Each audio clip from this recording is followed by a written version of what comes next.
Well, welcome everybody to our Council on Criminal Justice and Behavioral Health Juvenile Justice Workgroup meeting today, May 13th. It will run from 12:45 to 2:45. We do have a hard stop at 2:45 because we are following up with our diversion and reentry workgroup meeting, which will begin promptly at 3 o'clock and then run until 5 o'clock. So this is our first time putting our workgroup meetings together for this hybrid version of our meeting. And so we're pleased to be able to offer hybrid right now so that we can have the in-person as required by Bagley Keene, but also keep up the great work and great participation that we've had as we've had to be virtual throughout the pandemic. So welcome to everybody who is joining us today in person as well as online. We have a great lineup today for our meeting, and so we have a very power-packed agenda. We have, I guess maybe we'll just do some quick introductions. So I'm Brenda Graylish, and I'm the Executive Officer for the Council on Criminal Justice and Behavioral Health, and I'm joined by my colleague and council member, Mac Jenkins. I'm a retired Chief Probation Officer, council member, and an advisor, as Brenda just said, to this work group. Correct. And thank you so much, Chief Jenkins, for joining us today. And unfortunately, Dr. Pantoja wasn't able to make it today, but we will certainly keep her apprised of all of the discussion as we do everybody else. And we are recording our session today. I guess with that, if we can move to the next slide. I'm going to have to bring that up here because I don't have my other glasses on. Thank you. So as I mentioned, our work group is being recorded. When it comes time for public comment, we ask that you use the raise hand feature to make a comment, and you'll be placed in line in the comment to comment in the order in which the request was received. For our in-person participants, we ask that you complete a note card with your name and organization and hand it to the registration table, which is located to my left, your right over here. And we'll call you up to the podium during public comment. So this is where our microphone is live to be able to capture any public comment you might have. And we ask that members of the public keep comments to 3 minutes or less, just so that we can get a chance to get through all the material today, unless I can afford additional time, based on how our day goes. As always, we have our email address at ccjbh@cdcr.ca.gov. So if you don't get a chance to make a comment today or have some thoughts later or have information you'd like to share with us, we consistently monitor that inbox and are always welcoming input from our participants. Next slide, please. For our webinar policies, just participation kind of house rules. We welcome your participation throughout this meeting, encourage it, but we don't like disruptive behavior. It's not aligned with the purpose of our session and it won't be tolerated. Any individuals disrupting the meeting may be removed without warning. If we do have a security incident, the session will end immediately and we won't be pulling the session back up again. But if it does occur, we will send out an email to all of our participants to give further instructions. With our commentary, participation, or comments in the Q&A don't reflect the views or policies of any of our presenters, the Council on Criminal Justice and Behavioral Health, or the California Department of Corrections and Rehabilitation, or its affiliates and contractors. So by using the Q&A, you agree to keep your comments relevant to the topic of today's event. While a variety of diverse perspectives and opinions is welcome, disruptive current comments are not aligned with the purpose of this meeting, and users creating disruption may be removed without warning. Next slide, please. So again, like I was mentioning, we do have a pretty packed topic today, and our packed agenda today, with our topics being an update on our CCJBH Juvenile Justice Compendium and Toolkit contract. Very excited to be able to give that update today now that we're getting that contract underway. It's been about a year and a half of labor of love for the council, and we're just really excited to be able to get that underway and partner so closely with the new Office of Youth and Community Restoration. That'll be followed with Q&A with our council member advisors and public comment or discussion.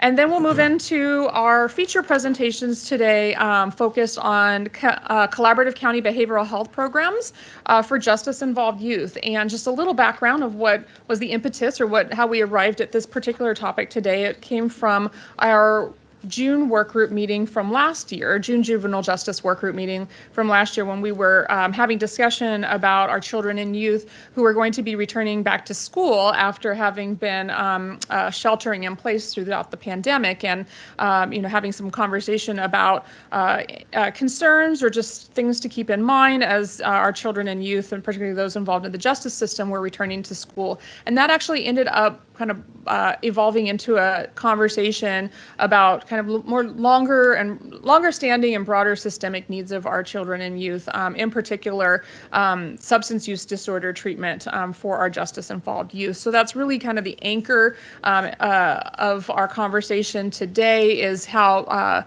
different systems that the multiple systems that serve children and youth who are justice system involved are working together. And so lifting up some great models of efforts currently underway in our counties that we wanted to share with you today, to know what work is being done and what innovative approaches are being taken through our counties. And then that will be followed up with our Q&A with our council member advisors and public discussion, and then we'll have a few announcements and then adjourn.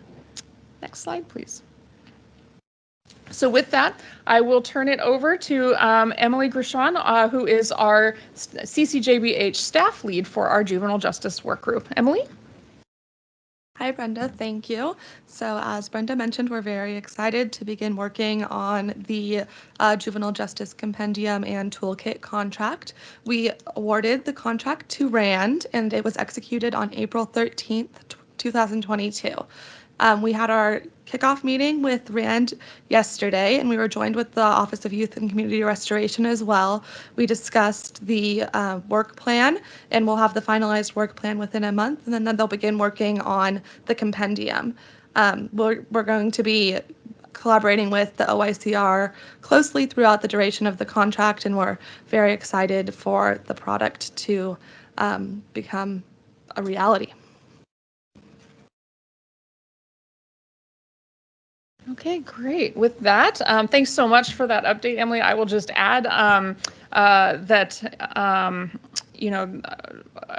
just a shout out to our council member advisors, Chief Jenkins and Dr. Pantoja, for having the vision for this project, as well as all the participants for our juvenile justice work group meeting who have been kind of tracking this project and weighing in and helping us with our thinking, and all of our system partners who also helped with that thinking. So with that, I will turn it over to our council member advisor, Chief Jenkins, for any questions and answers or comments.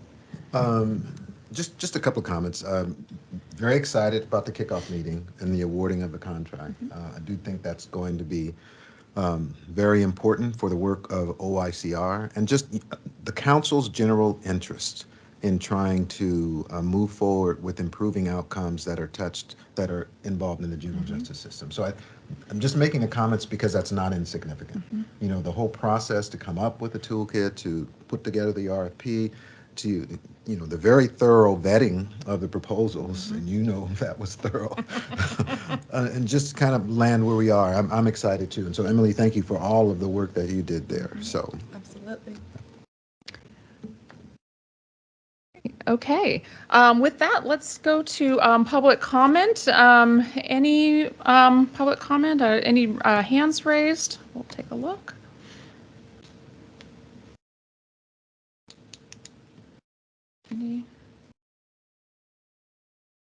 I'm not seeing any hands raised. Any public comment in the room? Okay. All right. Well, with that, we will move to our next agenda item, which is the Collaborative County Behavioral Health Programs for Justice-Involved Youth. And just a big thank you to all of our presenters from the different counties that are with us today. We have Glenn County, Joe Hallett. We have oh gosh, we have Sacramento County, Rob Kesselring. Sorry, Rob, if I'm butchering your name. And we have LA County with Lavana Adato. And so really have a small, medium, and large county representation of efforts that are underway to help our justice-involved youth get access to the treatments that they are in need of. So with that, I will turn it over to Joe Hallett, Glenn County Behavioral Health Director. Thanks so much for coming today, for Joe, and we'll turn the presentation over to you. It looks like you're on mute, so if you want to unmute and we've got your presentation. All right, well, thank you. Thank you for the opportunity to present here as well. I was hoping to join you folks in person today. I'm excited by that prospect now these days, but we have a community mental health awareness event in Glen here today. I'm going to attend this afternoon.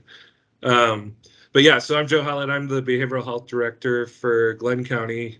We are an integrated agency, Health and Human Services agency under one director. And so that we'll get into more about how that plays into our partnership with juvenile justice here in the next few slides. And oh, thank you.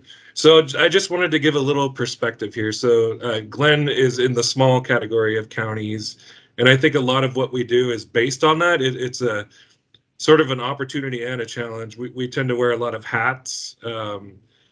And so we have the same people at all the meetings, you know, and maybe one or two probation officers we work with and things like that that make integration and collaboration a lot more viable for us, but also important to us because we have to share that workload on a lot of new things. But yeah, so we're right in the middle of the valley on I-5, just about an hour and a half north of Sacramento there, and a population of just over 28,000 in the whole county.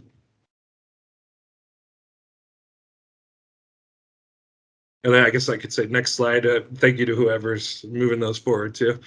And just to give a historical context, like I said, most of my presentation will be about collaboration and how we do that. But we started off our kind of, especially in the youth arena, working on collaborative efforts with the SAMHSA grant that we got 15 years ago. And that kind of brought all the stakeholders to the table. So not only local law enforcement and probation, but school districts and child welfare, all into kind of an intensive wraparound team. And although the grant's no longer in place, a lot of the newer regulations and grant funding opportunities now have kept that spirit alive. And we still very much work that same way that we did with those kind of collaborative grants. And then in 2013, as I mentioned, that's when our agency officially became an integrated agency under one Health and Human Services director. And so that's just for that we are very much integrated, always working on it, but that brought us all together, and, you know, kind of a unified management team and people that make decisions on program together that kind of deal with all aspects of areas where people might need help or supportive services. Next slide, please. And then some more of the history. So we've done a lot of innovation and other kinds of grants that also help us partner with the justice system. I think one of our most famous, something Glen's famous for being so small, is our SMART team. And what this is it's a school threat assessment team, and it very much in partnership with law enforcement. And so they use what's called a mosaic model of threat assessment when any kind of danger to others kinds of issues arise in the school environment. And it's been nationally recognized. It actually worked out really well. And we were fortunate that we actually partnered with our sheriff's office on, but we had a deputy that was he actually retired now. Greg Felton was his name, but he was so influential and just great at this job. Some of the students we served would rather talk to him than a mental health therapist half the time. So it's just really great partnership there, though. And I think it really helped us a lot. That does focus on danger to self too, that program, but I think it's more widely recognized to prevent school violence. And fortunately, we've been successful with that thus far. And so the innovation project that was ended, but we're still continuing that model of service today. And then, of course, we I think, as all counties have, we've worked really closely with probation and also child welfare through the KDA initiatives and the continuum of care reforms. And that culminated in a MOU that I think all counties had to do, but that's a MOU between agencies like probation and child welfare and Office of Ed and those kinds of things. So we all work very closely together and still collaborate through those vehicles. Next slide, please.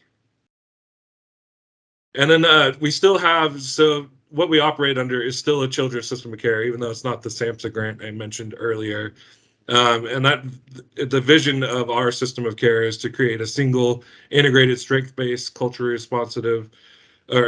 responsive, trauma-informed, and individualized multi-agency partnership dedicated to improving the lives of children, youth, and their families through the delivery of comprehensive, coordinated, community-based services and supports. And that's exactly what we strive to do. And again, these are examples of all the agencies that work very closely together in our county. So I mentioned child welfare, us at behavioral health, our probation department, the Office of Ed, special education. We work very, very closely with our court system too, and I'll get into some more of that later as well. Far Northern Regional Centers, or our area's regional center, our sheriff's department, like I mentioned, and then also, so in our county, there's kind of two main cities, Willows and Orland. And so Willows doesn't have its own police department, but Orland does. So we work very closely with them as well. The sheriff just covers our Willows city. And then we also took it a step further by actually physically locating some of our programs together too. So we actually have a children's system of care building where youth and family mental health services, substance use disorder for youth, and child welfare are all in the same place. So it's kind of a one-stop getting people to work together there. And the collaboration, it's definitely been something to work on over the, I think a term people often use is some of the departments were like oil and water, but I think just having people there together and building relationships has been a huge support for us in that. So we go to the next slide, please. And these are some of our current youth programs that interface with law enforcement and juvenile justice. PRISM stands for Promoting Resiliency and Investing in Student Mental Health. This was one of the MHSSA grants that came out, which is through MHSA dollars funding specifically school campus-related behavioral health services. And so this is the vehicle where we've continued the SMART program that I mentioned earlier. And what this does is it gives our staff kind of a presence on each campus in the county and dedicated teams. And so they work really closely with resource officers and things like that, and still continue to work with our sheriff's department and probation as well. It's been a huge success so far. It's been a significant impact on our system. We've had just referrals through the roof for us, but that's good because we have more eyes and ears out there and more awareness of service and resources for the schools if they need help with a variety of number of issues with the students. And then I already mentioned the SMART team.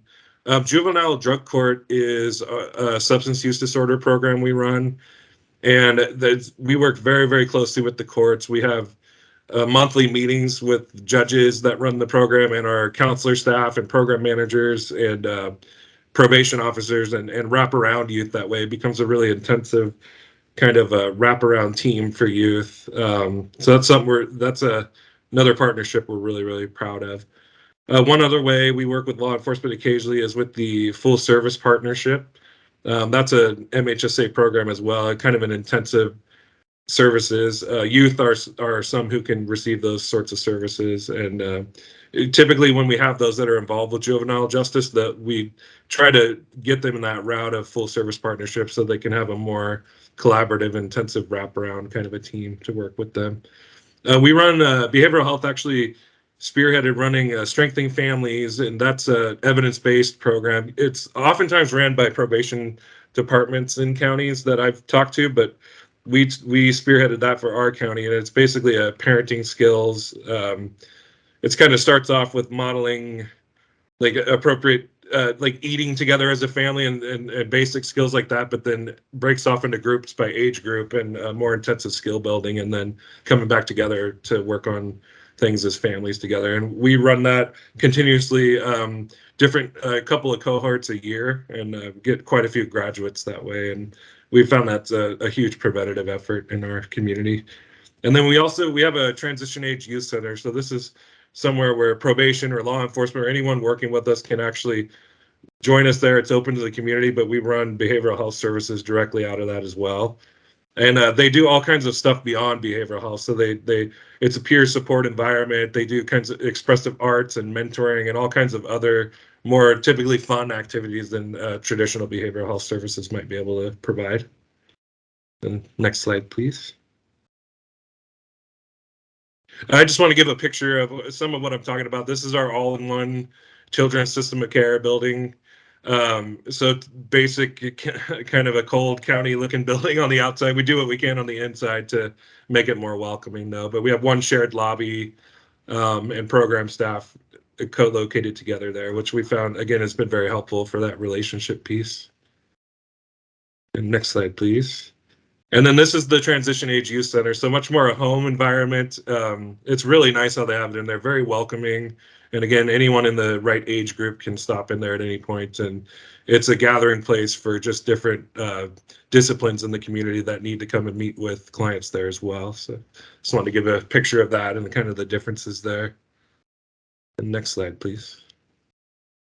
These are some of the practices we use in our programs, evidence-based and promising practices. So the 7 challenges we use in our juvenile drug court, and that places emphasis on mutual respect and open dialogue and kind of that internal motivation for youth to change substance use and realize it's a problem for them and what they want to change about it. It's not, I guess it really ties closely to motivational interviewing kinds of concepts, but it's been a hugely successful program. We've found lots and lots of graduates now that we've started using that evidence-based model.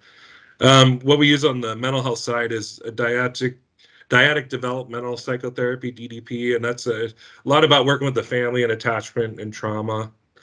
Definitely family systems are a challenge when dealing with the juvenile justice population often. So we really feel intervening there is the place to start. We use trauma-focused CBT, have our staff certified in that. And then again, the strengthening families is another evidence-based practice that we use. Next slide, please. And these are some of the collaborative efforts, some of the meetings that we hold with, like I said, all the same people kind of in a small county when you wear multiple hats, but monthly multi-agency placement meetings. That's what we call our interagency placement when we're looking at placing youth in a group home, justice involved or child welfare youth. We have a children's system of care multidisciplinary team. That's if we have a youth that just seems to fall through the cracks or needs a little bit more intensive planning, we gather around and get a lot of the same people at the table for that. We do a every other week meeting the same way, multidisciplinary with our school team, the PRISM team. And again, that's lots of times accompanied by law enforcement or probation, and they come help us make decisions or see how to best serve the youth there. And then we have a monthly children's system of care leadership meeting. So it's probation is at that, and then we also have managers from and directors from child welfare and behavioral health. Also, sometimes the probation chief attends that as well, and that's just kind of getting a shared vision for the staff, planning around system needs and how we can work better together. Sometimes we look at quality metrics and outcomes and things like that. CICC stands for Children's Integrated Coordinating Council, and a lot of that's another monthly meeting with a bunch of different systems. The courts are there. Both the DA and public defenders go there, and the child welfare and schools. And that's really based on prevention efforts for youth. A lot of child abuse prevention, but also just adverse outcome kind of prevention, or looking at substance use or mental health needs and things like that too. And then the exec meeting meets every quarter. That's where directors and things kind of come together to set strategy and vision for that other meeting and the other work group. Our probation department's very involved with our child and family teams. That's a requirement that came out of KDA, and now it's open to all Medi-Cal youth who receive behavioral health care. But we we expanded that. We end up serving in a small county a lot of people who aren't just Medi-Cal in the behavioral health department. So we use that same model just for all the youth we serve, including the justice involved. We're always looking at grants to support local law enforcement, courts, and probation. Right now, kind of a short deadline, and it looks like a competitive grant with a few awards, but we're looking at a family treatment court grant to start that up in our county too, which would kind of mirror our drug court, that collaboration between counselors, probation, and the court. But it would just be for families in the child welfare system at that point. And then we have a council of drug court to, and that's where like our judges meet and the DA and people like that, see how it's going, see if any improvements can be made to the system. Sometimes they even drill down, like I said, being in a small county, they'll drill down into specific cases of that too and how it's going and maybe ways we can improve interventions or wrap around someone that needs a little more assistance. And then all of these, we're always looking to increase that safety, permanency, prevention, and reduce recidivism for youth. It tends to be the mission throughout all of those. Next slide, please. So these are some of the challenges and successes we've had. We actually don't even have a juvenile hall in Glenn County. We used to, but now we have to, luckily we have a contract with the county north of us, Tehama. But so probation goes up there, and then even our behavioral health staff will go on site up to that juvenile hall in the next county to serve youth there and get them ready to transition back to Glenn County when they're released from there. And then we have a very, like I said earlier, but a small number of youth probation officers. We actually have one that mostly participates in everything. So people get concerned when she retires, a lot of knowledge is going with her. But hopefully we'll get a good succession plan. But she's at all of our placement meetings, collaborative meetings, everywhere. And so that really, really makes collaboration very easy. But also it's a challenge because obviously she's very overburdened, has a lot on her plate as far as workload. We're not a dual jurisdiction county with child welfare and probation, but we still work together closely, like I mentioned. We don't have any STRTPs in our county for youth, so anyone we need to place is going out of county. That's a challenge for us, but we do well with traveling.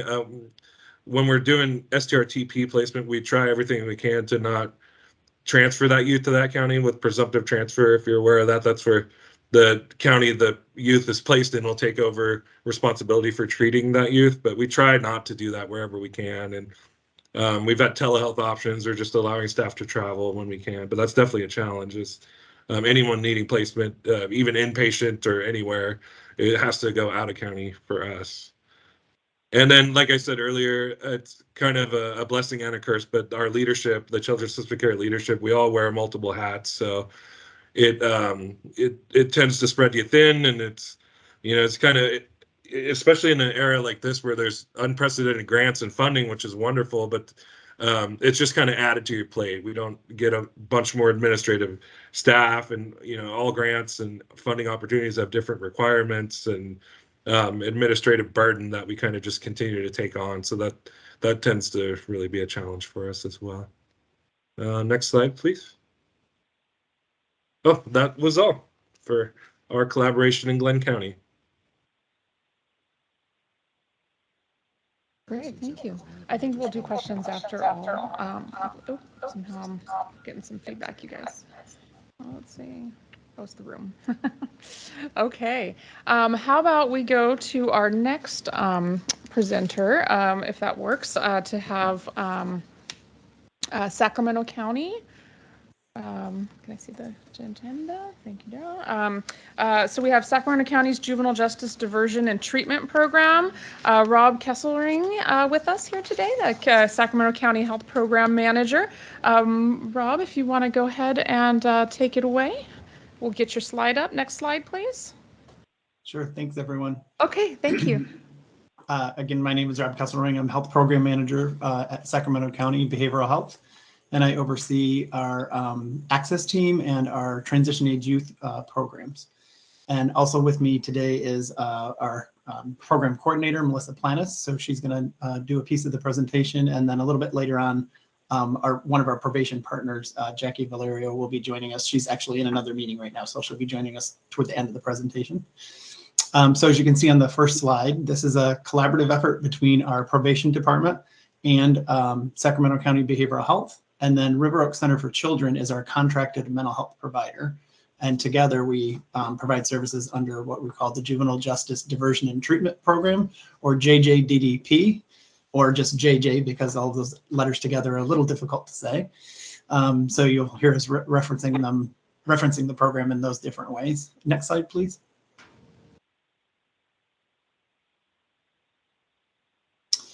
So how it started, so the JJ program started in 2014 in an effort to work collaboratively with probation to help reduce recidivism among adolescents who are in, at the time, in the probation program, and hoping to divert them from getting on probation and being involved in the juvenile justice system. So it's behavioral health services plus probation equals a full service partnership that is funded through the Mental Health Services Act. So this program is actually, the funding sources for this program are both MHSA, Mental Health Services Act funding, and federal financial participation through Medi-Cal. Next slide, please. So target population and eligibility criteria. So our target population for this program is youth whose behavioral health issues are leading to or exacerbating involvement with the juvenile justice system, and may require intensive community-based services. Excuse me. One thing I will mention is that when we started this program, it quickly filled up with young people who were already on probation, and we recognized in 2018 that the program was serving strictly youth who were on probation, and there wasn't really any longer a effort at diverting youth from getting on probation in the first place. So we added some more slots for young people to come in. So initially we started out with 92 spaces for young people that we would be serving, and then we added 39 more slots to that to the capacity for the program, and expanded the program. To get into the program, youth need to meet criteria for mental health diagnosis and the symptoms, associated symptoms, and have functional impairment that's created by those symptoms and by that diagnosis. And so having difficulty in their activities of daily living, transitioning to independence, those sorts of things. They have to have criminal justice involvement or risk, so formal probation or diversion. Under the diversion lens of the program, we actually see quite a few young people who are involved with the child welfare system as well. But we do get some referrals from schools. And Melissa, I think we'll get a little more into that in the following slides. Also, we ask for the program that youth be between the ages of 13 and 18 at admission. Because it is a transition age youth full service partnership, youth can be served up until their 26th birthday, but we typically only admit youth who are under the age of 18 or younger. We occasionally will make exceptions for an older youth who is already in the program, excuse me, to be admitted to the program. Again, as I mentioned, there's Medi-Cal eligibility requirements or uninsured. So this program does not serve youth with private insurance. And then also young people and their families need to be in need of intensive community-based services. So the program can serve youth at their own, the River Oak program can serve youth at their own facility. They can meet youth in the community. They meet youth at their homes. They can meet youth along with probation if necessary. Next slide. So the referral process starts actually with the probation supervisor. So referrals are sent to the probation supervisor and the mental health, senior mental health counselor, who collaborate on the referral and determine whether or not the youth is appropriate for the program. So the senior mental health counselor is looking at the initial evaluation. She is referring the youth to the provider agency, which is River Oak.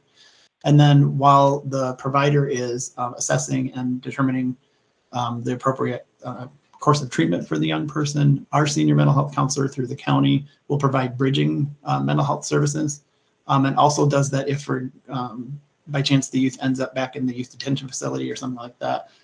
The senior mental health counselor who does the assessments for the program will provide bridging services between the youth detention facility and the family. And then they also, our senior mental health counselor also monitors the progress while the youth is in the program. So if they're eligible for Juvenile Justice Diversion and Treatment Program, again, they're linked to River Oak Center for Children. And then River Oak attempts to make contact within 24 hours, and the assessment is completed as soon as possible. And then if the senior mental health counselor determines that the young person is not eligible for the Juvenile Justice Diversion and Treatment Program, or the family or youth is not interested in that program, then our senior mental health counselor will help with linkage to another service provider or to a lower level of service. Next slide, please. And Melissa's going to take over at this point. Melissa? Yeah. Rob, can you hear me? Yes. Yes. Okay, awesome. Hi, everybody. So I'm going to talk about the continued roles in the program and a little bit of how we're doing in data. So now that you kind of have an understanding overall of what we do, one of the other really vital roles in this program is probation's role. So like Rob was sharing, this is very much a collaboration, full service partnership. So especially for youth who are on probation, their probation officers and field officers are very much part of the team, just as much as the mental health component. So the probation officers also provide intensive probation supervision. So that does include field visits, and they do get more of a frequency than maybe a traditional juvenile on probation. Also, the field officers are dedicated to the JJ program. So that means everyone that's on their caseload is involved in the mental health program. So that allows the probation officers to really partner with the mental health team to really address the youth and family needs. That includes meeting weekly in a multidisciplinary team meeting, which I'll talk about later. And Jackie, who is the probation supervisor, will be on a little bit later, but she always talks about how her officers are always on the phone with our River Oak staff, clinical staff who are doing problem solving, trying to do engagement. They also provide a really awesome kind of safety role for our program. This population has a lot of high-risk behaviors, potentially in a lot of high-risk neighborhoods. So they do provide some clearance to the homes before they can do home visits, which can feel very helpful to provide clinical support for these youth and family. Next slide. And so the role of the BHS contractor, which is River Oak, they are a full service partnership. So they run under the quote of whatever it takes. So nothing is really off the table for this program. So that means everything's on the table. They have multiple roles within their mental health program, which include a facilitator, a psychiatrist, a youth advocate, family advocate, and a housing benefits specialist. All of those folks could be assigned to one family, and they all kind of address certain things that are impacting the youth and whatever the youth wants to work on. So the nice thing about this program, even though youth are usually involved due to probation, it is a very youth-driven program. So whatever the youth wants to work on, they will work on. For example, they could be participating in trauma-focused CBT therapy in order to manage some trauma response, in order to get a job. And therefore, they work with the youth advocate to really work on resume building, interview skills, and to really get them that job and get them money in a legal way. And then maybe also working with their family through the family advocate to help build those helpful relationships so those natural supports are solid and really helpful for the young person on their journey. The housing benefits specialist comes in especially to address any housing instability or address homelessness. That's a really huge problem that we are working on as a county to really support young people with not being homeless and support their whole family. So like Rob was saying, this is an MHSA funded program, which does allow them to have flex spending. So what that means is that this program can support families in paying their utility bill that's been potentially missed for multiple months in order to get them started and kind of give them a fresh slate. It also gives them the ability to maybe support them in getting a laptop to help them go to college. So it kind of takes away those barriers and really helps set up the youth to be really successful, whether it's a mental health need, a life need, an adulting need, all of those things. Next slide. So I discussed a little bit about our collaboration ways, and I wanted to kind of show the levels of collaboration in this program. So kind of like this diagram is showing, it kind of starts off first very central with the youth and family in what we call a future planning meeting, or what other potential programs call a child and family meeting. These aren't children, they're young people. So we took away the child name and we used future planning meeting because that's literally what we're trying to do, is plan for these young people's future. This is a very micro system meeting where this involves the youth, the family, the identified family, the mental health team, the probation officer, the school, whoever really is directly impacting that youth. We want them at the table at these meetings. And this is a quarterly meeting that talks about goals, talks about problems, and identifies solutions. So then it's a more action-based meeting. So then folks know exactly kind of what to do for the next couple months. So then treatment can continue. Our next layer of collaboration is that multidisciplinary team meeting that I referenced earlier. That is a weekly meeting that I think is very unique to this full service partnership program. It's pretty amazing, and we've been able to keep it going even through the pandemic, that we meet weekly as a team, which includes only the folks that are professionals that work with the youth and family. So the youth and family are not present at this meeting, but it does include all of the direct probation officers. It includes all of the mental health direct service, and then it includes some system level folks, including myself. It also includes our probation supervisor. It includes our substance use treatment and prevention worker. So he's the person that does all of our substance use assessments and then links to our system of care for substance use treatment. He's at that meeting giving updates. And we also have folks from partners from our child protective services. So it's a really great space to get very accurate and up-to-date updates on whether it's referrals that got called into child welfare, whether it's an assessment for substance use treatment, and whether it's how is someone doing in the youth detention facility, when are they getting out, so we can make a plan. So it's a very active, engaged meeting where we update everyone that needs to know on the team and then do some problem solving if needed. And then our last layer of collaboration is our JJDDP semi-annual work group meeting. This is definitely more of a system level meeting and discussion. At this meeting, those who are included are usually mostly managers and supervisors, but it's of all the partners of this program. So that also includes the mental health program, probation, but also our court partners, including the presiding judge in one of our juvenile courtrooms, and our partners at the public defender's office, our partners at district attorney's office, the school districts, and also any of our substance use and treatment providers attend this.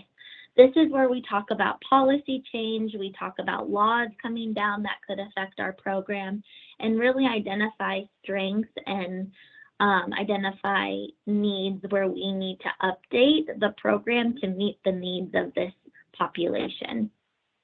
Next slide.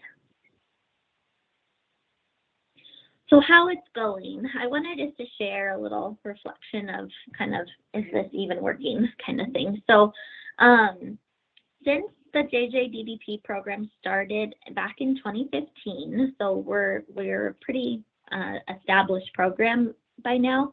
We have served 916 youth, and of those youth, 43 of them have had a successful discharge, which in our world, what that means is that they are receiving services at another mental health agency, but it's lower level of services. So this program is the highest level of outpatient services that an individual with Medi-Cal could receive in our county. And if they continue to need mental health services, that's okay, but it's a lower level of intensity. So they've been stabilized.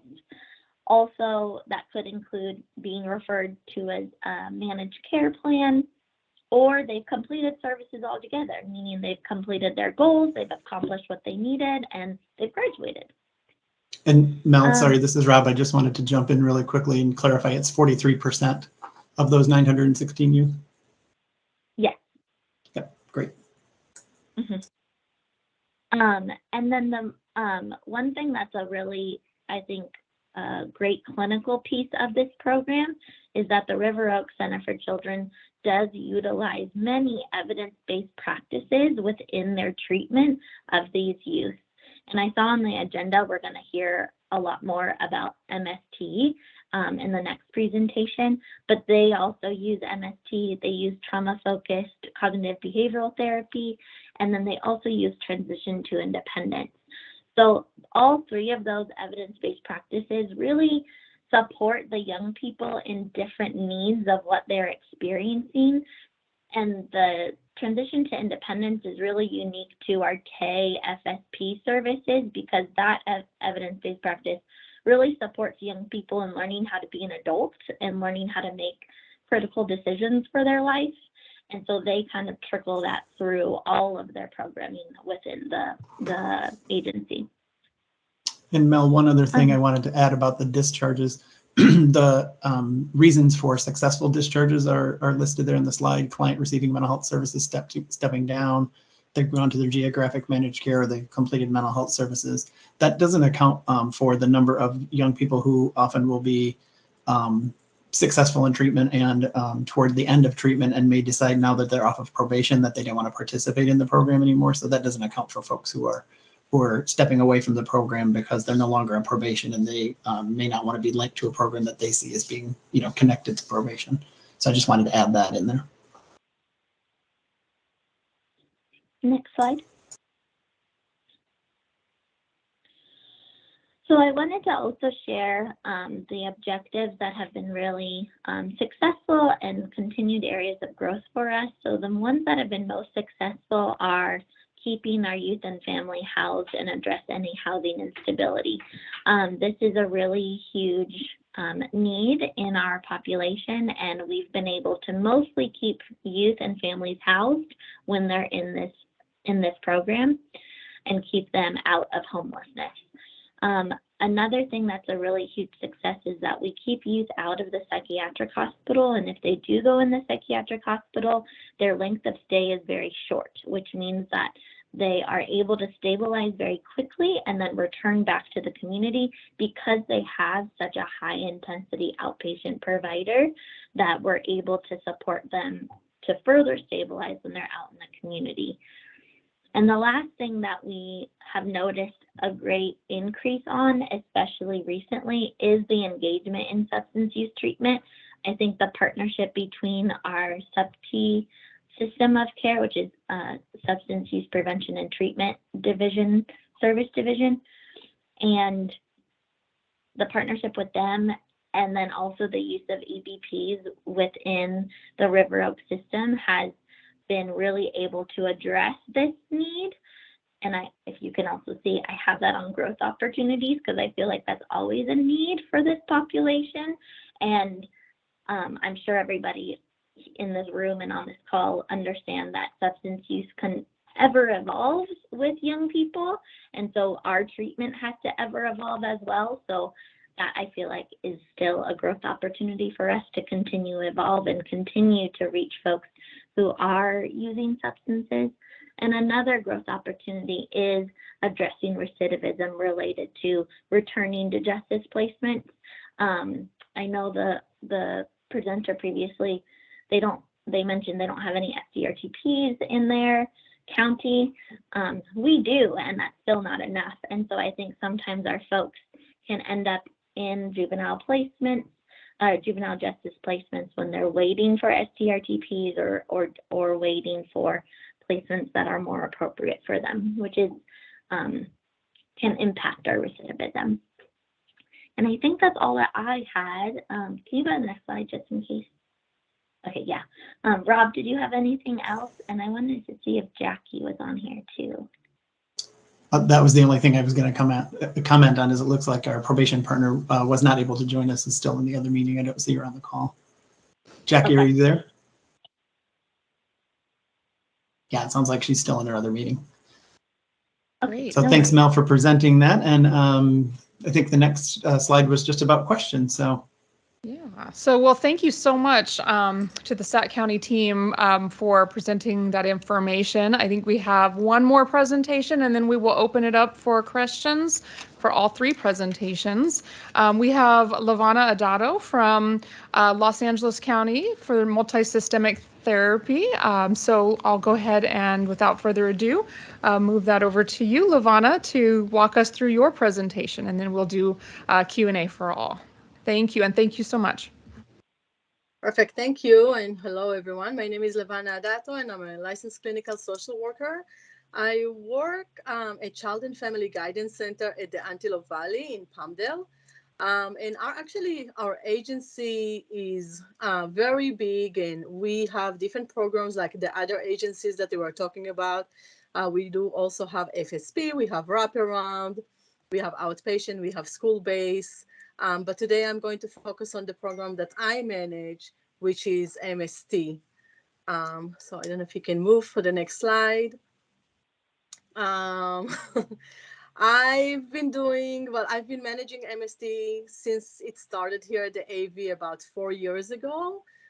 We were actually asked by probation. They identified a need that there is not enough services here for probation youth. And they asked us if we will be willing to do MST. And of course we said yes. So that's how MST started here at the AV. So next slide.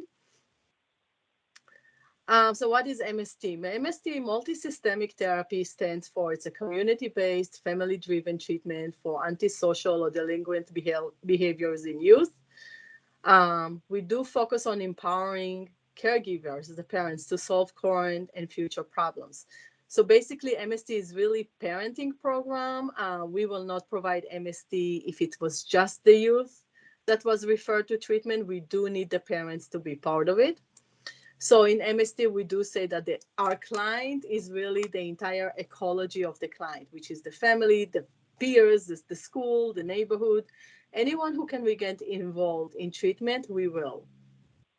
MST is very structured. We do have clinical supervision by actually MST. So they have definitely a way to hold us accountable and adherence to the modality. Next slide. So this is kind of like the focus of how MST really is doing business. It's like the child is in the center, and then the ecology is that, we see that the family is the first ecology that the client is surrounded by. And after that, we have the extended family, we have peers, we have neighborhood, school, and community agency providers. So we really want to kind of like involve systems that surrounds our youth. Okay, next slide. So MST focus on changing the social ecology, meaning that we are going to empower positive change within the family. With the MST, we are trained to shift the gears as needed and design treatment around 9 principles.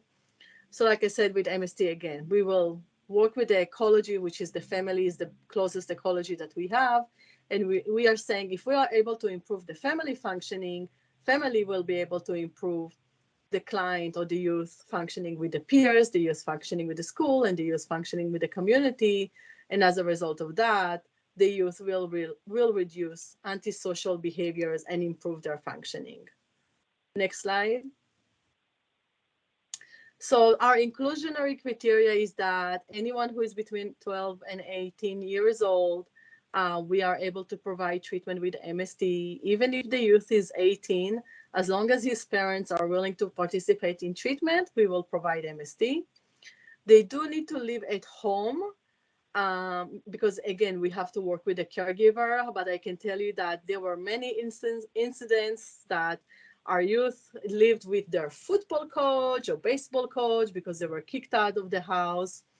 And we really worked with the caregiver that we have. So if the football coach is willing to participate in MST, that's how we did MST. So there is definitely ways to be creative. We just need, again, an adult or a caregiver to participate. The youth does need to exhibit multiple risk behaviors.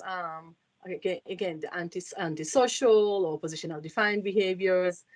There is any involvement with negative peers, and then experiencing problems at school or truancy, if they have substance abuse, if they have history of verbal or physical aggression at home or outside of the home.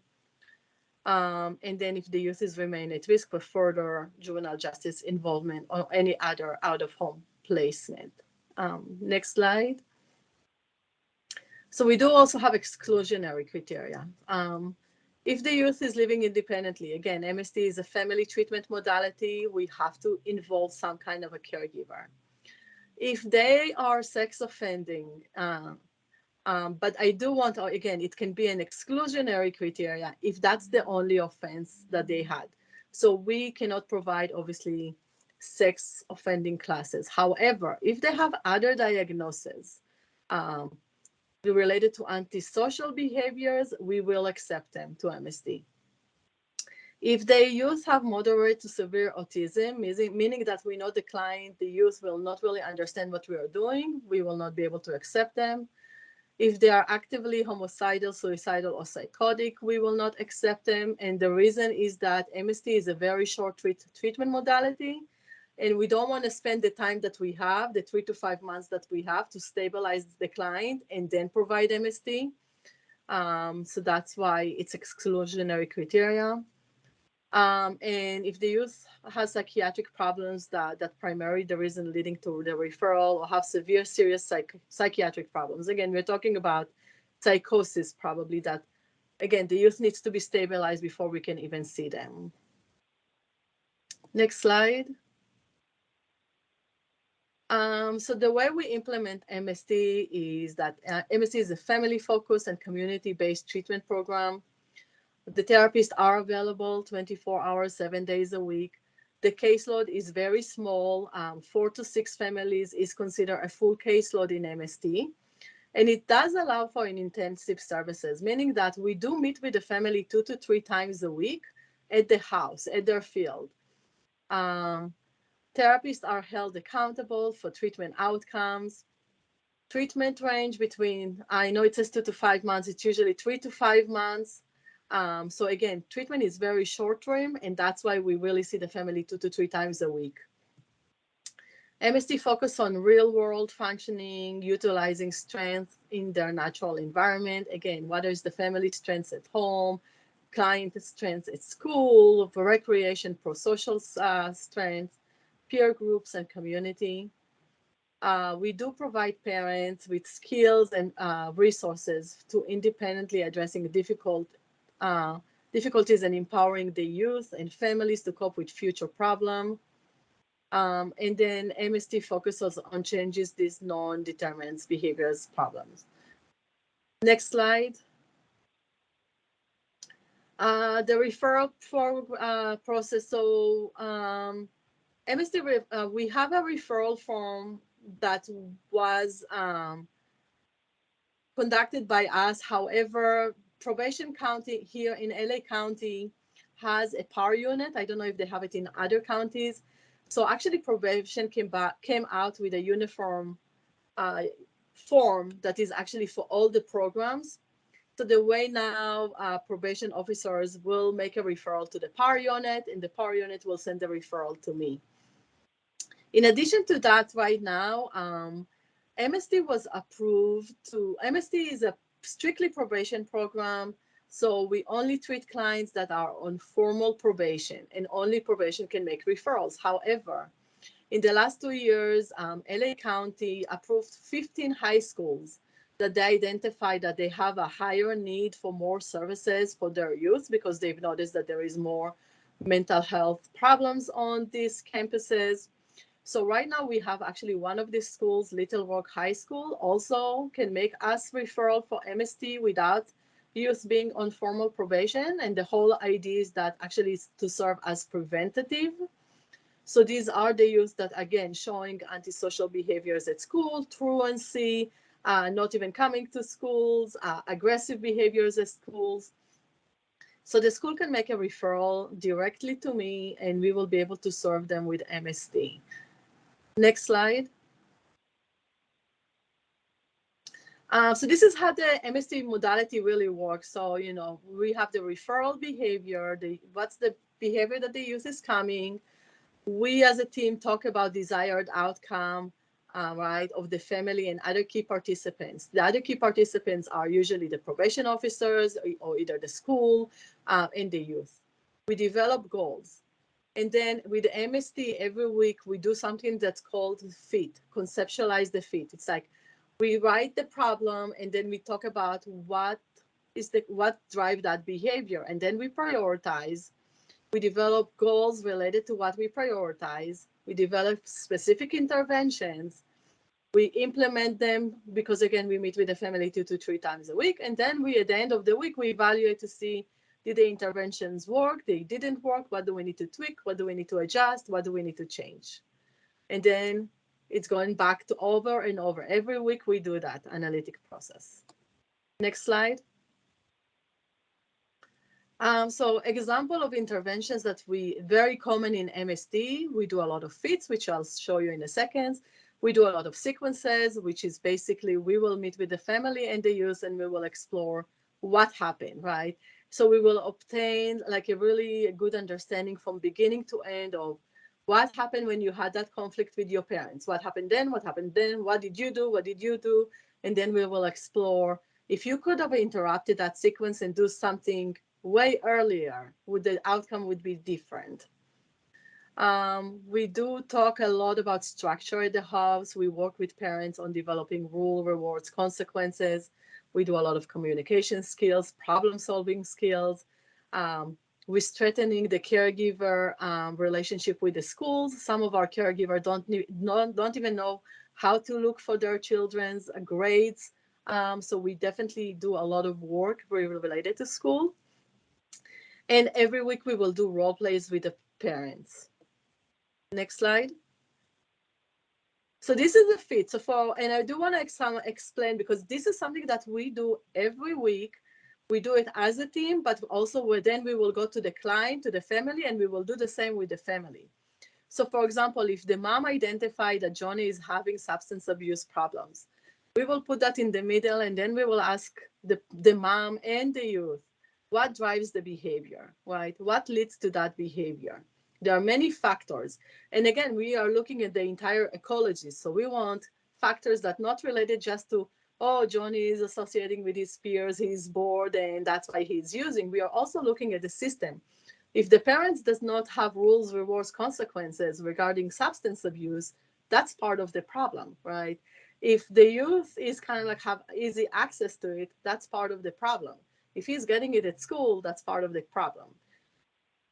So we as a team, me and my clinician, my MST clinician, we may do a fit for a client, but then we will take it back to the family and say, hey, this is what we came out with. Is it accurate? Is it not accurate? Do we need to change anything? What do you think? What do we need to add? Because they really should be part of that process. Next slide. So this is an example of how a fit at the end really looks like. So for example, again, if Kim problems was substance abuse, the drivers were that, you know, she's doing it with peers, she has access to marijuana, she can buy the drugs with cash given to her by relatives. use after conflicts with mother, lack of consequences for use. She does it out of boredom. And there is modeling of use in the community, peers and adults. And then what we're going to do is kind of like identify or prioritize which one is the most important one, and we will work on that. Next slide. Quality assurance. So MST is huge on, adherence to the modality. So we obtain positive outcome from MST youth and their families. So the way we do it is that MST have questionnaires. It's called TAMS. Once a month, we have to actually provide the family with a questionnaire that contains 28 questions about how is the clinician doing MST with the family and if the family see any improvement. We then upload the results to MST. In addition to that, MST, we have the SAMs, which is once a month, once every other month, the clinicians will rate me, the supervisor, how am I doing as adherence to the MST modality. And then every other month, we also rate, we have a consultant, we also rate our consultant. So everyone really stay accountable to, we have to do what MST is telling us to do. In order to become an MST clinician, you have to do, right now it's a 6-day training, but when we do it face-to-face, it's a 5 days training. And after that, we have boosters every 3 months. We meet with our consultant for a day of boosters. And then the supervisors also meeting with our consultant every 3 months for supervision booster. We meet with our consultant every week. So we have an hour of consultation. The team have an hour of consultation with the consultant every week. We have paperwork that's called weekly. So that's the way we kind of like communicate. We develop a plan of this is what the clinician is going to do with the family this week, what they're going to address. We send it to our consultant, and then during our consultation, we get feedback from her. And just making sure that we are really aligned with the interventions that we need to do. Next. So the ultimate, so this is taken from the MST actually website. They provided some data that, based on a comprehensive review of 12,143 cases, they noticed that, the success rate was that 91% of the youth were able to stay at home, 86% were still in school or working, and there were no arrests after completing MST 87% of the time. Next slide. So why are we successful? The treatment really target the causes for delinquency. We are talking about family relationship. We're talking about peer relations. We're talking about school, community. The treatment is family driven, right? It's not just about the youth. We are doing it in the natural environment. We go to the youth home. If they don't want us at home, we will meet them any place that they want to meet us and they're comfortable with. We provide, again, energies that are devoted to developing positive, relationship. We are trained and we are being supported by MST institution.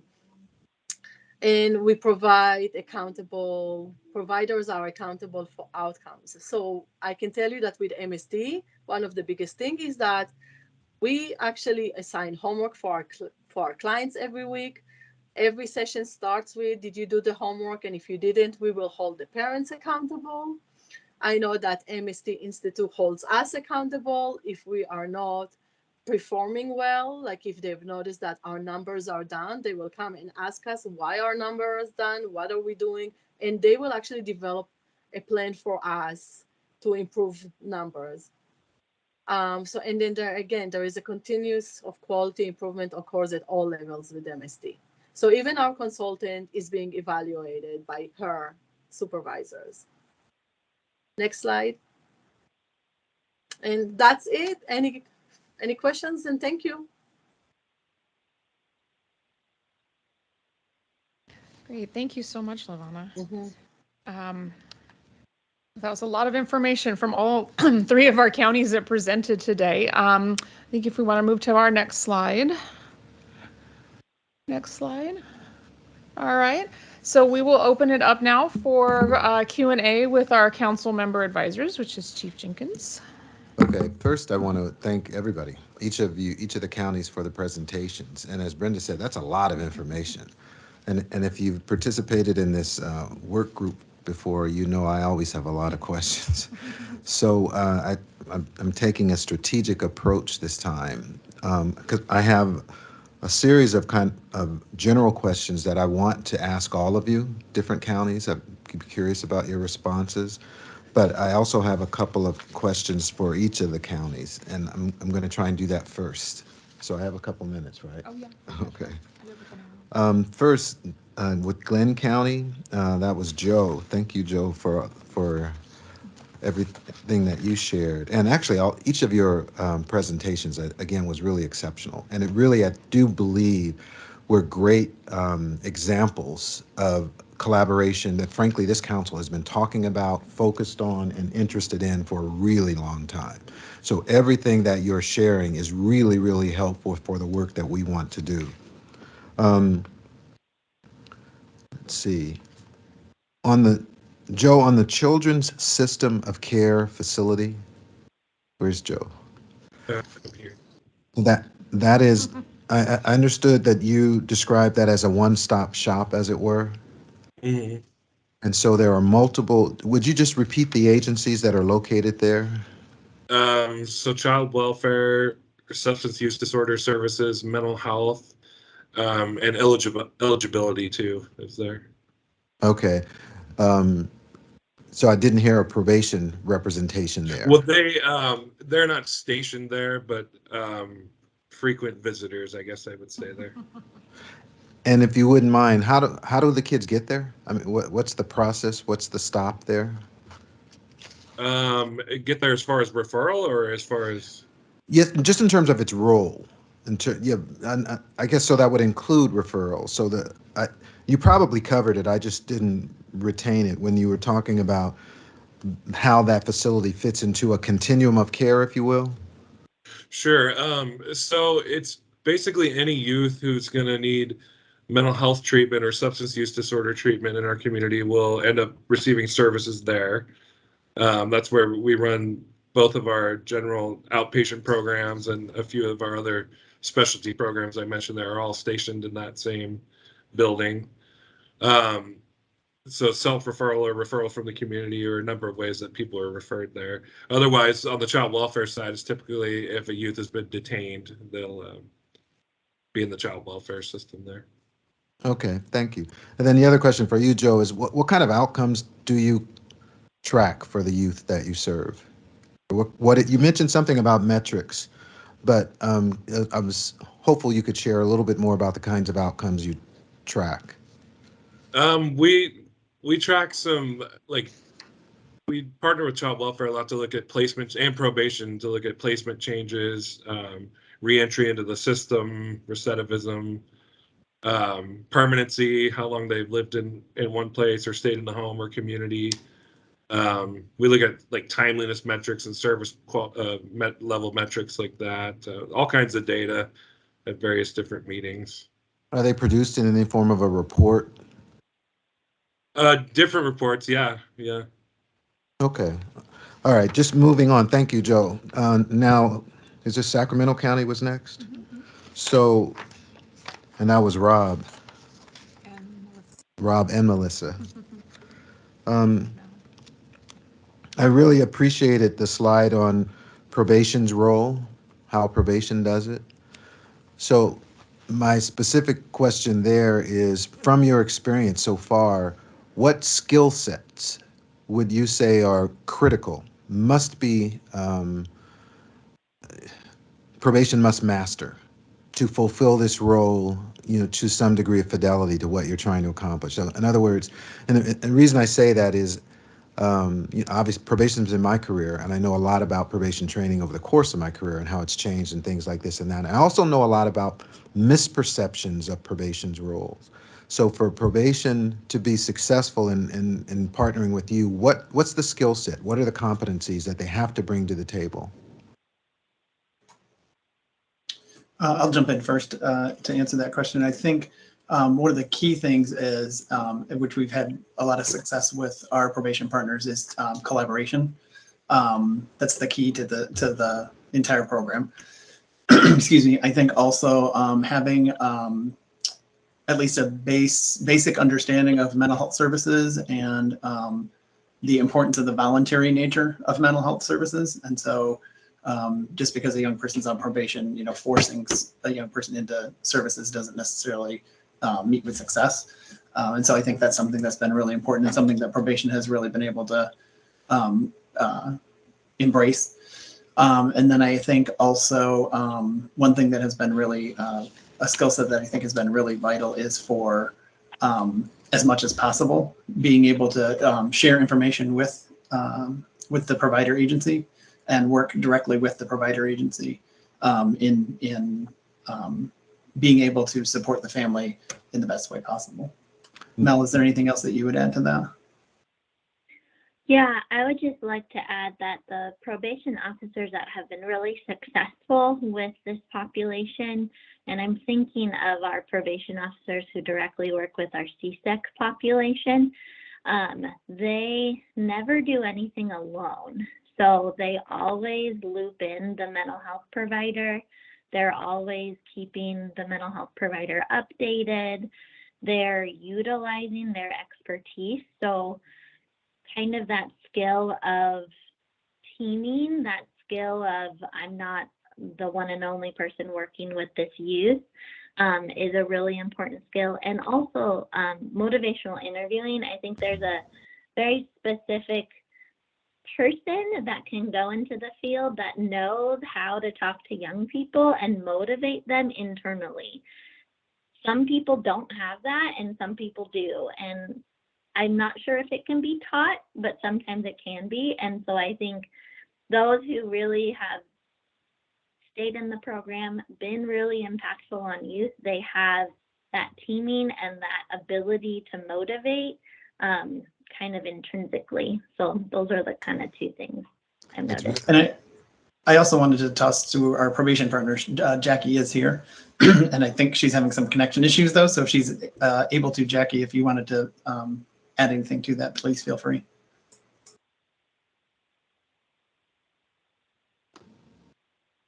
I don't know if she's actually on. She said she's been getting kicked off a couple of times, and I was like, try one more time, and if it doesn't work, don't worry. But okay, we'll go ahead then. While we're waiting for her, thank you both. That was very responsive to my question, and just a couple of other little responses too. One, it absolutely, I believe, can be taught, but whether or not it can be then delivered in a highly qualitative manner, I think then becomes the question. But it absolutely can be taught, is my feeling. And then, Rob, you mentioned something about sharing information to the extent that they can.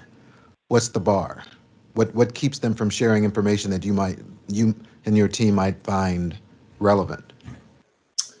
I think they're pretty much able to provide any information that we would need in order to provide behavioral health services. I think Right. sometimes legal issues that they can't share, or if there's things going on, at the home that they aren't able to share.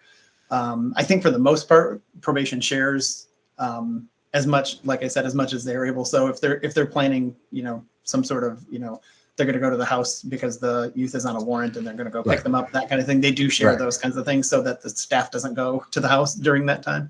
But there may be other things that they aren't able to share. That's a great example, actually. I do appreciate that because that's a safety type of an example. And the reason I asked the question is because in engaging with a lot of multidisciplinary teams, that comes up all of the time in terms of information sharing, what kinds of information can be shared and can't be shared. And I have found a lot of misinformation and misunderstanding about what information can and can't be shared, because there are absolute tools and strategies to that can be put in place so that the information sharing is at the level that it needs to be. So one more question for Sacramento County. On the slide that said how we do it collaboration meetings, I think I see JJDTP. Did I read that right? Yes. What does that stand for? That's the Juvenile Justice Diversion Treatment Program. Oh, okay. That's what you're presenting on. So, Yeah. all right. Sorry about that. So That's right. now now go to LA County, and that's Lavana Adato. Did I say that right? Yes. So, one, thank you for that very comprehensive presentation on MST. And I'm not unfamiliar with it. I'm not by any means an expert in it, but that was really very, very helpful in terms of how you walk through some of those things. So a couple of questions I have for you there, and you really did emphasize how much MST is focused around the family. I like too that when you were talking about examples, you mentioned that sometimes that person that you engage with might be the football coach because the youth has been kicked out of the family or staying with somebody else. And I just think that's so authentic and absolutely happens with this population. So my question though is, tell me how MST works when the actual parents are there, one or both, but there's extensive parental criminality. In other words, the parents, one or both, might be on probation or parole, or just can you talk about does the approach change then, or how do you respond in that situation? I think the approach is usually the same because, again, the youth is our client, right? So we do whatever we need to do to help the youth get off probation. I do want to mention that MST is also one shop stop. So, for example, we identify very early on in the beginning of treatment what we need to do. So, for example, if we identify that maybe the parents needs marriage counseling because that's why the Johnny is acting out, we will actually provide marriage counseling. If the parents have their own mental health issues and they need counseling, or they have criminology and they need assistance with that, that's what we will focus on. Because we know if the parents will function better, the youth will respond to it and the youth will respond better. Okay, thank you. That's really very helpful. Now, just a couple of general questions because I know we want to make sure the public has a chance to weigh in too. All of you, in engaging with this council, if you could synthesize 2 or 3 key components to multi-agency collaboration, what would they be? I can tell you that with us, with MST, one of the things that is amazing, we have an amazing collaboration with our probation officer. We love each and every one of them. We have an office in our probation office building. And I think that that's been a huge success for them to get to know us. We get to know them. They hand us referral personally. They will come and ask questions. They will try to provide us, hey, if you can do MST, can you do individual? So having an office there really strengthened our relationship. Thank you. I hear that as co-location. But And I would piggyback on that. I don't think we mentioned that actually during our presentation, but we have our senior mental health counselor is embedded with the probation officers and has a office within their suite. So she's actually co-located with them and is right there if they need to walk in and ask questions or anything like that. Okay. So it's definitely key for us. Others that you think are critical components to interagency collaboration? I think the multidisciplinary team meetings that we have are critical. Without those, I don't know that the program would work as well as it does. Thank you. Anything else? I think accessibility, I mean, not just the co-location, but I know that everyone have our cell phone numbers. We are always available. We always start their phone calls, no matter when they call or who calls. Been a huge success too. Okay, thank you. So just a couple more. Each of you used the term risk, but in different ways. I'm really curious how, in the context of the work you're describing and in the context of your programs, how are you defining risk? And the reason I ask that is, in my experience, risk means one thing when we're talking from a delinquency standpoint or a criminal justice standpoint, but it may mean something different when we talk from a clinical perspective. So I want to know I just want to hear from you, when you have used the term risk, what are you talking about?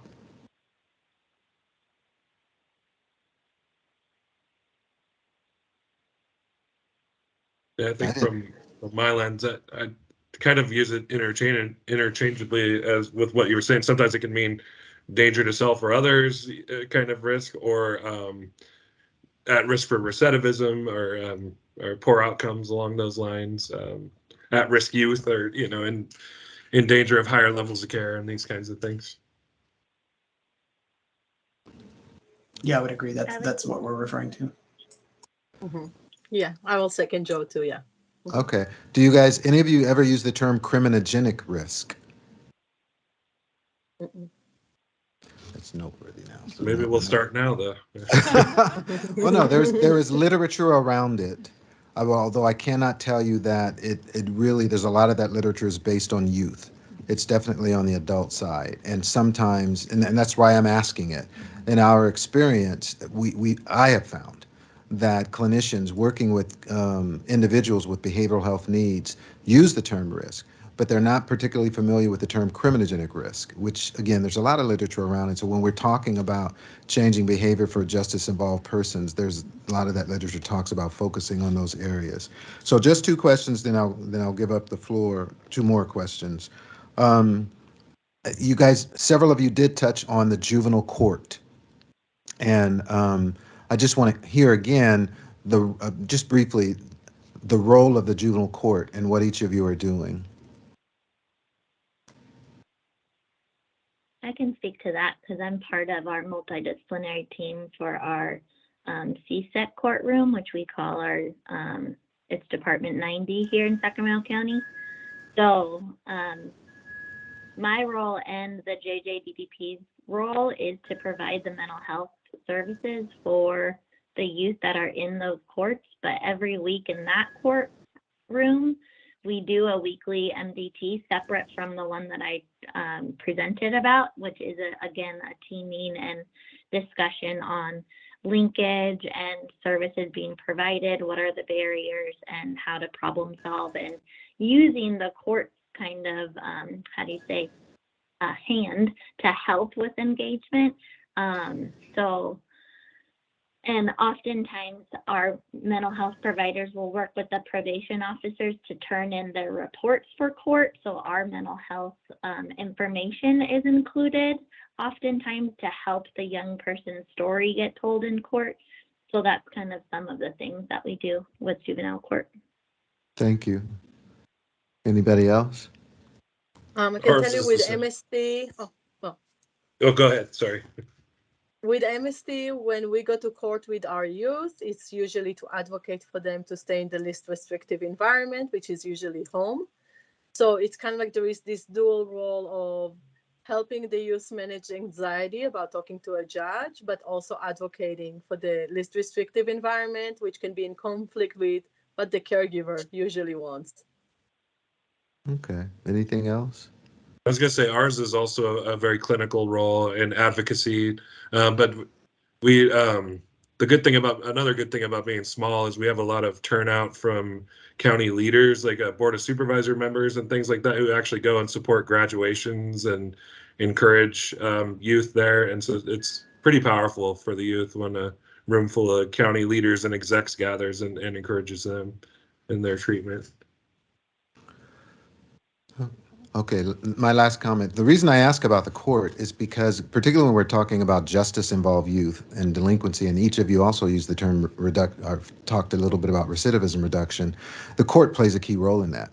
The court will play an absolute role in terms of like probation revocations, probation responding to technical violations. So I think it's a critical part of even multidisciplinary programs with youth that are facing behavioral health issues, because they are all the court's responsibility in all candor. So really having a level of involvement from the court at a level that's supportive of each of the aims of the programs you guys have talked about is something I found to be really important. So thank you. I actually had a lot more questions, but Brenda will kick me if I keep going. I will not. And I think your questions were great, Max, and the responses were really illuminating. I had a couple questions myself, just out of curiosity for some of the data that was shown. I think it was Sac County.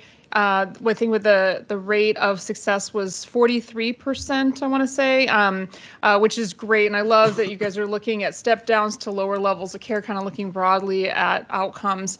For the 60-ish% of kids that don't move on, what happens in those cases? What do you find is happening there?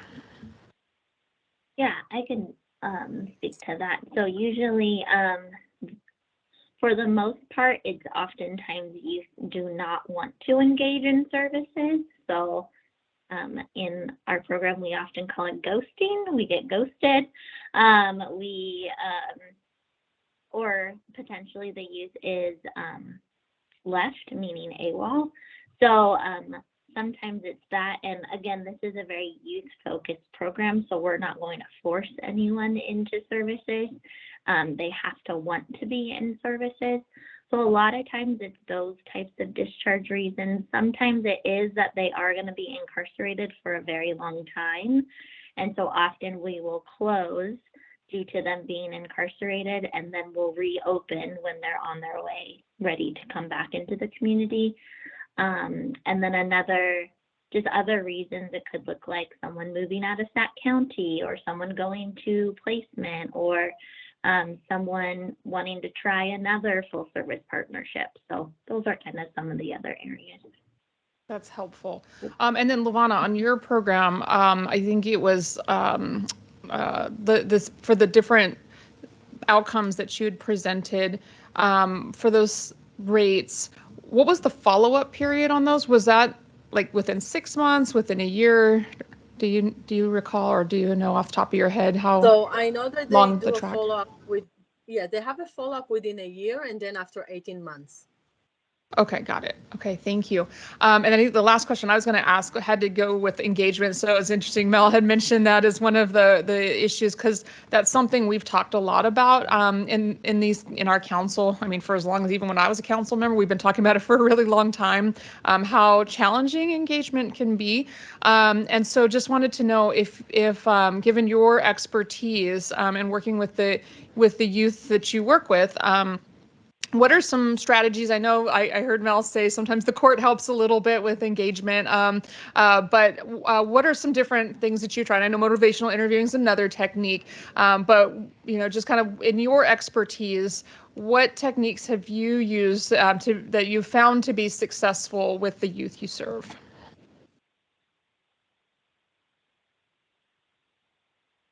I can go first, because something I forgot to mention this during the presentation, which is my bad, but so our youth advocate role that we have in our program is actually young adults who have some lived experience of having a mental health condition, a family member having a mental health condition, or them themselves being involved in the justice system.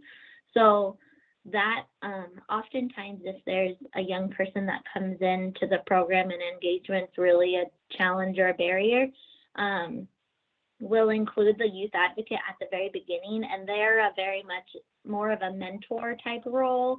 They do just like, let's go get some food and just talk about who each other are, not doing a therapy thing. So it's very much just relational building, which has been sometimes successful to get that engagement going. And also we will partner with probation. So sometimes it's just about catching the young people or catching the parent, and sometimes voicemails are full, or sometimes their phones don't work, or they're not home. So therefore, probation officers will let our provider know, hey, I have an appointment at this time at our office, come through, and then I can at least introduce you all. So then at least it's not just an unknown person calling them, and that's been really helpful, just to be able to get that almost warm handoff happen. And again, like, that's really helpful, just so then text messaging can start, because who actually answers phone calls anymore? So that's like really helpful, just to get that warm handoff, and probation really, really helps with that. Anybody else have some ideas to share? Yeah, I can tell you with MST, I think I shared that with you. With MST, it's very interesting because, again, it's more of a parenting program, not really a youth program. So actually, when we start doing the in-text, parents will be very resentful towards us, and they will come and say, hey, my son or daughter committed a crime, and I'm the one that needs to pay for it. I'm doing therapy. Which is true. So we do a lot of validation, but we also always come with that angle of we are here to support you as a parent. And I think one of the most important MST's view of parents is that we think parents do their best at any given time. So again, I think when we take that and tell that to parents, we think you're doing the best that you can at this point. We are here to support you. We are here to be in and out. It's only 3 months. That's it. Let's count the sessions. We have 12. That's it, right? So sometimes parents are a little bit more okay with that. And I think we do a lot of, like, again, family, the treatment is at the house. So we will also provide, hey, we'll bring dinner next week. Let's sit down and eat together. We'll bring Starbucks. We will try to do stuff to engage with them. And if we need, we will include the probation officer to assist us with the engagement. Thank you. Yeah, and we tend to wrap around the youth, and like I mentioned, it tends to be the same people doing all the different jobs, but wrap around intensity, and then we try to allow for some freedom in the program to not just be strictly clinical. Like they'll do groups that are more field trip oriented or fun kinds of activities, not just in the clinic doing group and that's it. And like I said, the encouragement and the celebration, I think a lot of people come together to do that, and maybe people starting new in the program will see how the others have been celebrated and graduated and success stories around there, so they make a lot of importance around the celebration aspect of it too. Great. Okay.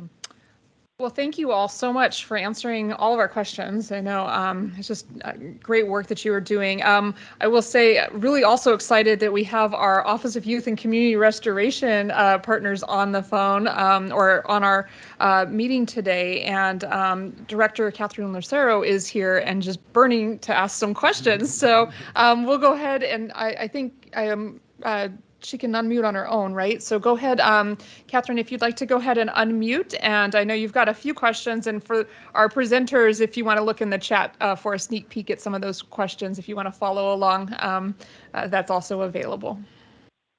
Thank you, Madam Chair and distinguished panel. I wanted to ask Glenn County, first of all, I'm really happy that you're here today and had an opportunity to speak with the probation chief when we were looking at the county plans for the realignment. I wanted to ask specifically, you mentioned that there was somewhat of a burden regarding grant oversight, the administrative burden for smaller counties. And I wanted to ask if you had any suggestions on how that could be relieved, or somehow that burden could be shared with other government agencies. So do you have any ideas, Joe?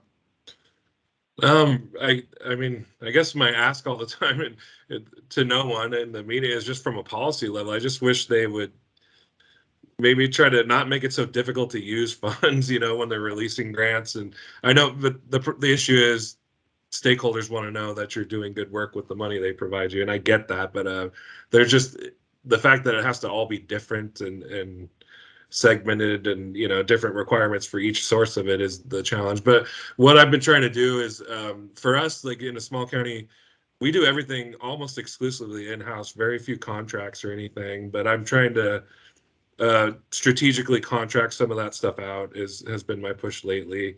And that actually doesn't always go over well in a small county too, because a lot of people who have been there a long time, they all know each other and they don't trust outsiders or other people to do that work. And so it takes a lot of selling to say, hey, this will be an expansion of our team and what we do. And, you could have the same level of trust that you do in us for this body doing this kind of work. And then I think, we've gotten a lot of grants. They'll add line staff for us, right? Or service level staff that carry out the service, but not the management or administration. So we've been really advocating with our board of supervisors, saying, look, like we need to add management positions to oversee all these things if we want adequately utilize the funding and apply for more, we've kind of got to spend money to be able to utilize those funds. So those are a few of the things we've been trying lately.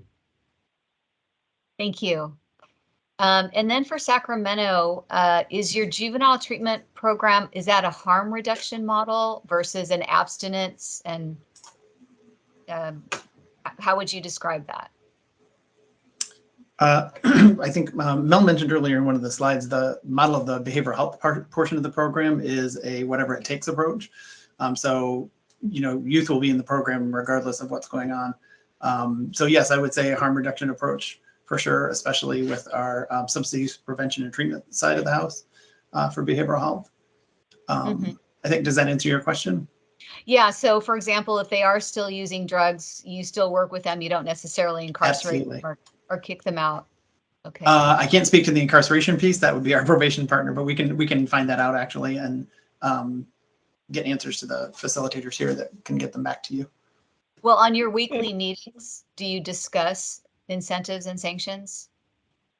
Mel attends the weekly meetings. I'll let her answer that.